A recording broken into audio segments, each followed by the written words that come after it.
Lalu saudara, seperti apa peran Joko Widodo di balik gencarnya safari politik Kaisang jelang Pilkada? Kita akan bahas bersama juru bicara PSI Aryo Bimo dan Direktur Eksekutif Parameter Politik Adi Prayitno. Selamat sore Mas Adi dan juga Mas Aryo, terima kasih sudah bergabung bersama kami di Kompas Petang. Silya.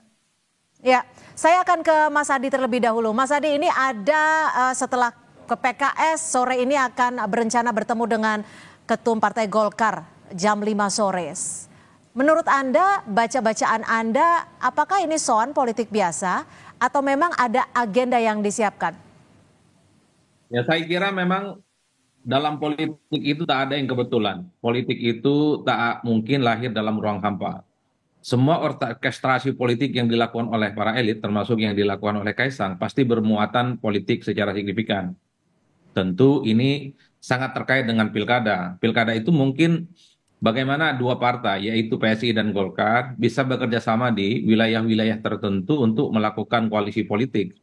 Misalnya ketika dengan PKS, misalnya PSI kan ada titik temu, misalnya di Pilkada Lebak dan Bekasi, kedua partai PSI dan PKS bekerja sama. Bukan tidak mungkin pertemuan antara Kaisang dan Golkar juga akan bicara di mana PSI juga dengan Golkar ini memiliki chemistry dan irisan politik yang sama untuk kerjasama politik di pilkada. Tapi tentu yang paling tebal itu adalah soal bagaimana kemungkinan Kaisang mengharap itu maju di pilkada. Jadi ini menyangkut bagaimana Mas Kaisang sendiri yang akan maju dalam pilkada. Termasuk misalnya soal kemungkinan masuk dalam pilkada Jakarta. Kita sering dengar misalnya dari kawan-kawan media kan selama ini ada upaya untuk menjodohkan antara Ridwan Kamil dan Kaisang Pangarap maju di Pilkada Jakarta. Jadi hal ini juga bisa dilihat oleh publik. Ini bukan hanya sebatas safari politik biasa, tapi tentu untuk mempertebal bagaimana dukungan-dukungan politik soal kemungkinan Kaisang akan maju nantinya. Baik, kita tahan dulu ke Mas Aryo Bimo, jubir DPP PSI, tapi kita akan simak ini di layar kaca Anda adalah visual terkini di mana Ketua Umum PSI Kaisang Pangarep tiba di kantor DPP Partai Golkar.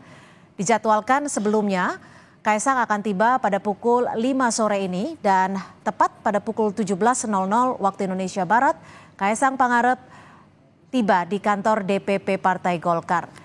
Hingga saat ini belum diketahui karena tadi Airlangga Hartarto tidak menggambarkan apa yang akan dibahas dalam pertemuan antara dua ketua umum partai politik ini.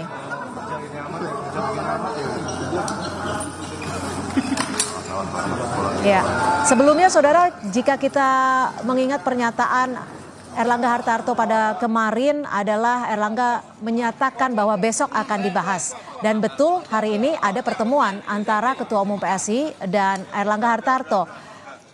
Dan salah satunya yang digadang-gadang akan dibahas adalah terkait pilkada yang akan berlangsung pada November 2024 mendatang.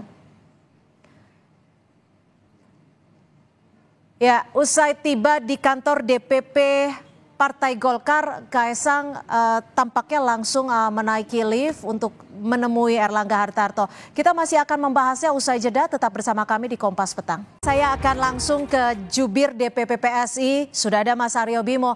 Mas Aryo Bimo, Mas Kaisang sudah tiba di kantor DPP Partai Golkar. Tadi langsung menuju lift dan tampaknya langsung bertemu dengan Airlangga Hartarto. Ini adalah visual terkini, baru tiba Mas Kaisang dan langsung bertemu dengan sejumlah kader Partai Golkar dan juga petinggi Partai Golkar.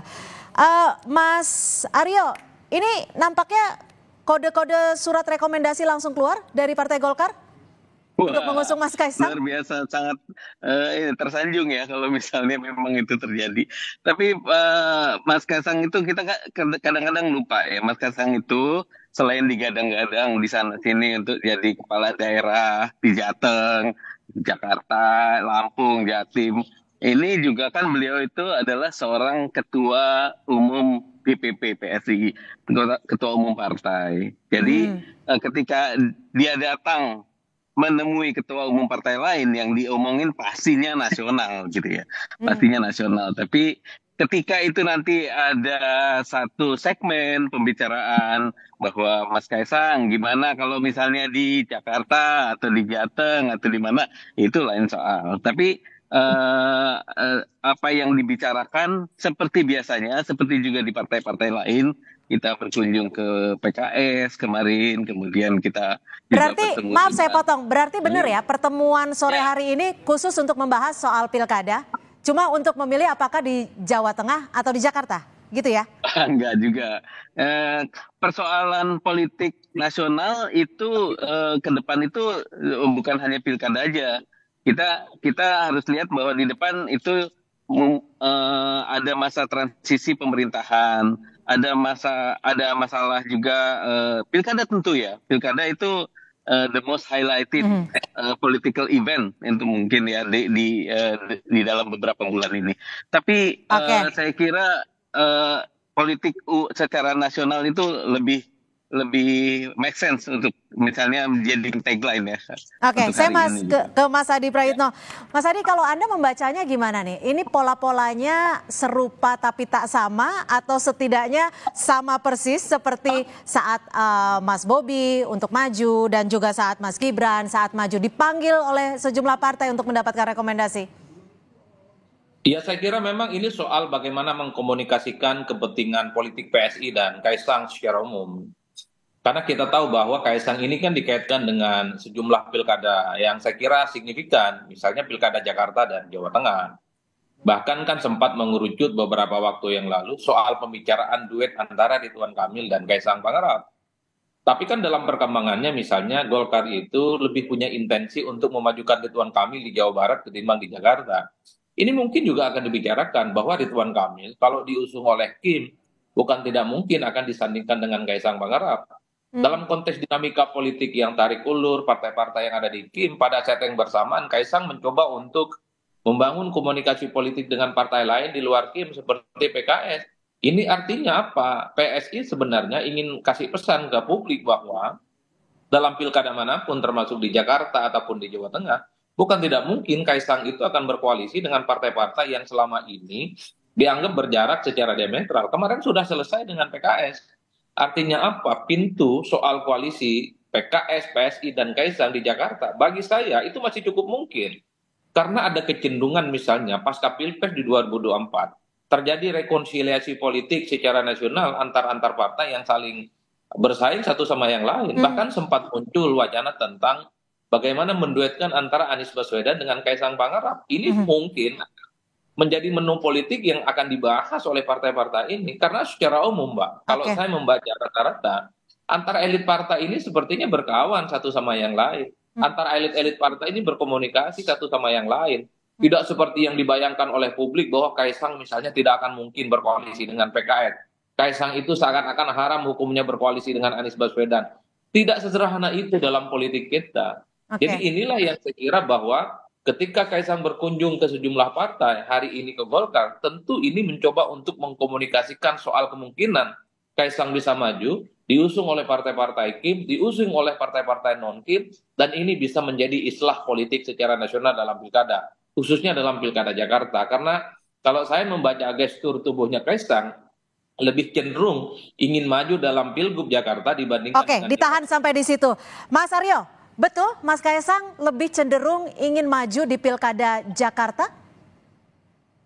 Kalau penilaian atau penghitungan para expert kan nggak apa-apa. Tapi kalau Mas Kaisangnya sendiri itu berkali-kali bilang belum menentukan. Dia masih konsen untuk mempersiapkan calon-calon kepala daerah dari yang akan didukung oleh PSI di berbagai daerah. Tapi kalau hitung-hitungannya dari teman-teman PSI gimana? Apakah melihat Jawa Tengah prospeknya lebih besar? Karena kita berkaca dengan sejumlah survei yang mengatakan elektabilitas Kaisang Pangarep cukup tinggi. Atau istilahnya dalam tanda kutip coba-coba dan gambling di Jakarta? Kalau buat PSI ya ini terus terang dan ini juga berkali-kali disampaikan Mas Kaisang. Yang penting kita pilih yang terbaik untuk daerah itu. Kalau misalnya Mas Kaisang itu memang lebih terbaik untuk daerah Jawa Tengah atau terbaik untuk TKI ya, beliau dengan serta-merta akan berada di sana gitu. Takaran yang terbaiknya dari mana nih? Kan sama-sama provinsi besar, sama-sama provinsi yang menjadi cukup penting dalam sisi Nanti skala dengan nasional. itu akan ada dari hasil pertemuan dengan partai-partai politik tentunya. Jadi saya kira makanya saya katakan bahwa tidak melulu bahwa yang dibicarakan itu adalah dirinya mau nyalek di mana, tapi juga daerah-daerah lain nih seperti apa nih. Indonesia ini seperti apa pilkadanya kayak kemarin juga waktu di PKS itu dibicarakan tentang kolaborasi di beberapa daerah dan ternyata memang itu menurut kita mempunyai kesamaan pendapat bahwa oh ini akan baik untuk daerahnya gitu.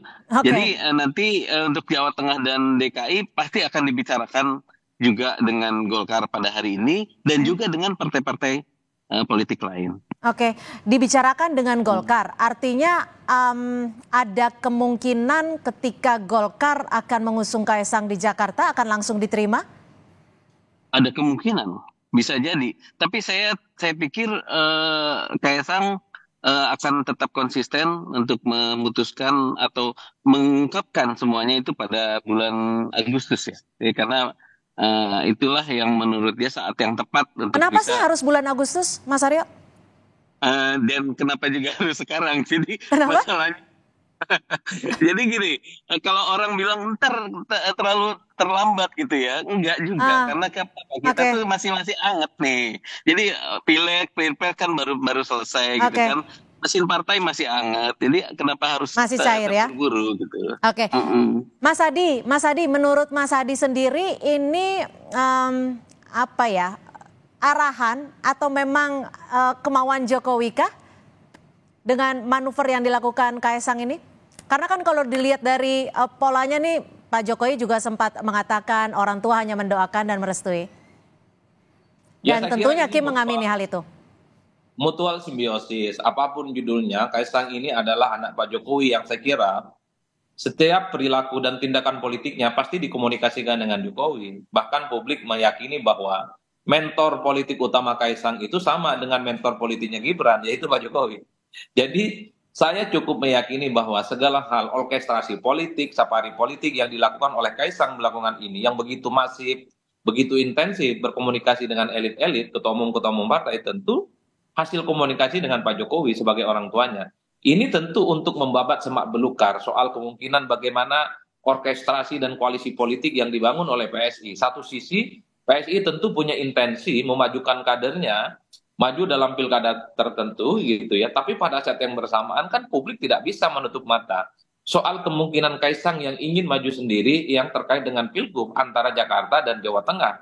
Kalau saya memang melihat dari awal bahwa gestur Mas Kaesang itu memang lebih dekat ke Jakarta, karena memang Jakarta ini kan jauh lebih menarik, jauh lebih seksi, dan sering menganggap Jakarta ini sebutan dengan RI3. Karena siapapun yang jadi gubernur dan wakil gubernur di Jakarta, expose politiknya, spotlight politiknya, ini jauh lebih masif dibandingkan dengan yang lain. Jadi ketika pertemuan dengan Golkar hari ini dilakukan oleh Kaesang, ini tentu sebagai upaya bagaimana bicara dari hati ke hati, bagaimana perspektif Golkar soal Kaesang maju dalam pilgub, bagaimana Kaesang juga mengkomunikasikan soal kemungkinan dirinya bertanding dalam pilgub. Jadi hal-hal yang semacam ini tentu akan dibicarakan ya. Tentu ini menghadapi karena bulan depan ini kan sudah mulai pendaftaran ya, pilkada serentak secara nasional. Oleh karena itu intensitas komunikasi politik ini kan kalau dibaca rata-rata soal bagaimana mempertebal dan memastikan Kaesang nantinya akan mendapatkan dukungan yang jauh lebih kuat, jauh lebih masif maju dalam pilgub seperti apa. Apakah di Jakarta maupun di Jawa Tengah. Artinya, maaf saya potong, apakah ini bisa mengartikan bahwa ini adalah sinyal kuat dari Jokowi untuk all out kepada Kaesang di Pilkada 2024? Kalau soal itu kita tidak bisa melihat secara pasti ya Mbak, tapi biasanya kalau memang Mas Kaesang sudah dapat tiket pencalonan, entah di Jakarta, entah di Jawa Tengah, saya hakul yakin bahwa Pak Jokowi juga akan memberikan dukungan politik secara total, seperti halnya telah dilakukan kepada Gibran dalam Pilpres 2024 yang lalu. Ini alamiah dalam politik sebenarnya. Baik, terima kasih Mas Adi Prayitno, Direktur Eksekutif Parameter Politik sudah memberikan perspektifnya, dan juga makasih Mas Aryo Bimo, Jubir dari DPP PSI. Terima kasih sudah bergabung bersama kami di Kompas Petang.